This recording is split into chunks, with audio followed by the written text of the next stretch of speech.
General Ved Malik, former Chief of Army Staff, Captain J.C. Sharma, former Secretary, Ministry of External Affairs, Seshadri Chari of the Foreign Affairs.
And who would believe Pakistan?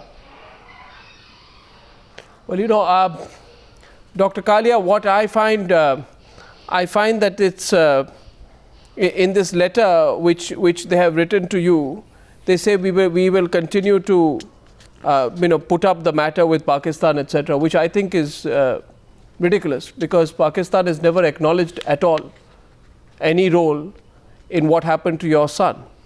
And I'm going to open up the phone lines today because, Dr. Kalia, I've always told you that the whole country is with you. I don't know if the government is with you on this or not, but the whole country is certainly with you. General Malik, in his letter to, in this letter to Captain Kalia's father, it's been made very clear that we cannot approach the International Court of Justice. And there are some technical reasons being given for the same. Do you buy these excuses?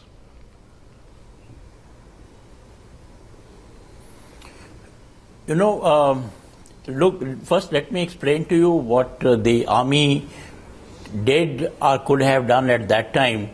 I suppose Captain Kalia's father also knows about it, and many people would know about it. I had taken up this matter with the Defence Minister as well as with the Foreign Affairs Minister, Mr. Jaswant Singh. And since the war was already on when we got the bodies back of Captain Kalia and his colleagues, we had also taken it up with the DGMO of Pakistan because our DGMO was speaking to them frequently. And even at that time, they didn't accept it. I think the main problem here would be, as far as Geneva Convention is concerned, we never declared that as a war. Unfortunate, because our intelligence agencies kept harping on the fact that these are mujahideen, these are jihadis. And it was much later, on my insistence, that the Cabinet Committee of Security agreed that yes, most of them, if not all, they were all Pakistani regular people. And if we had declared it as a war, then it would have been easier for us to go to Geneva Convention on this matter. It was never declared as a war, and it ended. The other thing is, I think the Ministry of External Affairs is scared of Pakistan raising other human rights violations in Kashmir. And the third reason I can make out is what Mr. Antony has said, that they still want to keep it as a bilateral issue and they do not want to take how can it it be? How can it be? You see, I'm sorry, General Malik, how can it be a bilateral issue? First of all, today, let the government remember the promise it made to General Kalia. Secondly, it cannot be a bilateral issue simply because in December last year, Rahman Malik, I'd like to get Maroof in on this, then Pakistani Interior Minister said he did not know if Saurabh Kalia died of a bullet or the weather. And our Defence Minister A.K. Antony only has this to say. He says we are handling it in an appropriate manner. We will pursue it now and we are pursuing it with Pakistan. But Maroof, what are we going to pursue with Pakistan? Pakistan is mocking Saurabh Kalia. Pakistan is laughing at, the hurt of Dr. Kalia today. It's not even acknowledging any role. So I don't know what is this rubbish that we are being told by the government that we'll pursue the case with Pakistan. Arnab, there are 2 or 3 dimensions to this whole case. One is what General Malik has brought out. The second is the obsession in India, particularly in South Bloc, to continue to toe the line of the Shimla Agreement. For me, Shimla Agreement is a fig leaf to cover the embarrassment of a major faux pas that Mrs. Gandhi and her advisors imposed on the people of India, giving away 93,000 prisoners of war to Pakistan on false promises by Bhutto, Bharosa kijiye, later we'll sort things out, and Bhutto went and resigned. And therefore we are holding on to Shimla Agreement to say that is the document that defines bilateral issues. If we do that, then why did the Prime Minister of India recently go and raise the matter with the President of the United States and ask him to admonish Pakistan, because if we wanted to keep it bilateral? Secondly, the Shimla Agreement itself in 2 clauses does bring out that the charters of the UN will be respected. Thirdly, let me also bring out that there is an obsession in India on wanting to deal with Pakistan with the Shimla Agreement, but the Shimla Agreement does not talk on how to deal with terrorists. The United States has come up with 2 acts in 1984 called the Comprehensive Anti-Terror Act and the Congress, which has passed a bill on the Comprehensive Crime Control. Both of them allow the US to pursue people and pursue states and punish them, even declaring bounties and hitting out at them, which harm US citizens. We have done nothing to address that issue. We've been stormed by Pakistan, attacked by Pakistan for more than 2 decades. So there is a complete disconnect in South Bloc between how to deal with Pakistan. If Shimla Agreement is your defining document, it has nothing to deal with a terror sponsorer. If that is not your defining document, what have you done to deal with Pakistan? So I think there is a lack of resolve in how to deal with Pakistan. In fact, the Shimla Agreement says that the representatives of both sides will set the tone for future settlement. Why do the heads of government have to go and meet first? Shimla Agreement says that the heads of government will meet after the representatives and both of us, the homework. and Maroof, we are using Shimla Agreement. We are using Shimla Agreement to hide our bureaucratic inadequacies. Exactly. That's the point. And we are both signatories to the Geneva Convention. So I'm going to come to you last, Seshadri Chari, because I want to get in Captain J.C. Sharma. I think he's slightly defensive of the government's position on this one. I don't know. But the point is, both India and Pakistan are signatories to the Geneva Convention.